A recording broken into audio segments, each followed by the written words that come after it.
മറ്റു വാർത്തകളിലേക്ക് പോകുമ്പോൾ ചിന്നക്കനാലിലെ ഭൂമി ഇടപാട് കേസിൽ മാത്യു കുഴൽനാടനെതിരെ എഫ്ഐആർ രജിസ്റ്റർ ചെയ്തു. ഇടുക്കി വിജിലൻസ് യൂണിറ്റാണ് എഫ്ഐആർ ഇട്ടിരിക്കുന്നത്. വിശദാംശങ്ങൾ നൽകാൻ ബിനീഷ് ആന്റണി ചേരുന്നുണ്ട്.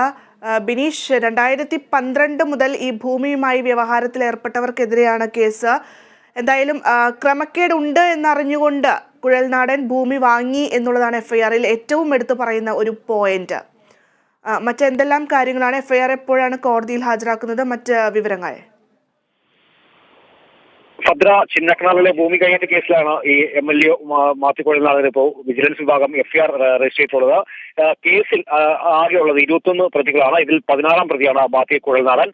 ക്രമക്കേട് ഉണ്ടെന്ന് അറിഞ്ഞിട്ടും മാത്യു കുഴൽനാടൻ ഭൂമി വാങ്ങിയെന്നാണ് എഫ്ഐആർ റിപ്പോർട്ട്.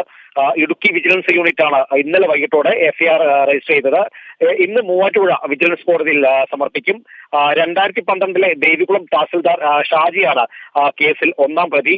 ആധാരത്തിൽ വില കുറച്ച് കാണിച്ച് ഭൂമി രജിസ്ട്രേഷൻ നടത്തിയെന്ന CPM എറണാകുളം ജില്ലാ സെക്രട്ടറിയുടെ പരാതിയോടെയാണ് മാത്യു കുഴൽനാടന്റെ ചിന്നക്കനാലിലെ ഭൂമി ഇടപാട് സംബന്ധിച്ച് വാർത്തകൾ വരുന്നത്. 2021 ഈ 3 ആധാരങ്ങളിലായി ചിന്നക്കനാലിലെ 1 ഏക്കർ 23 സെന്റ് സ്ഥലവും കെട്ടിടങ്ങളും മാത്യു കുഴൽനാടന്റെയും 2 പത്തനംതിട്ട സ്വദേശികളുടെ പേരിൽ വാങ്ങിയത്.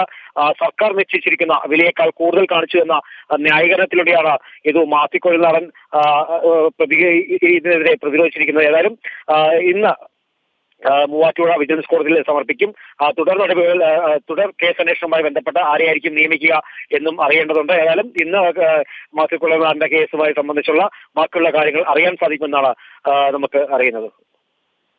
ഭദ്ര.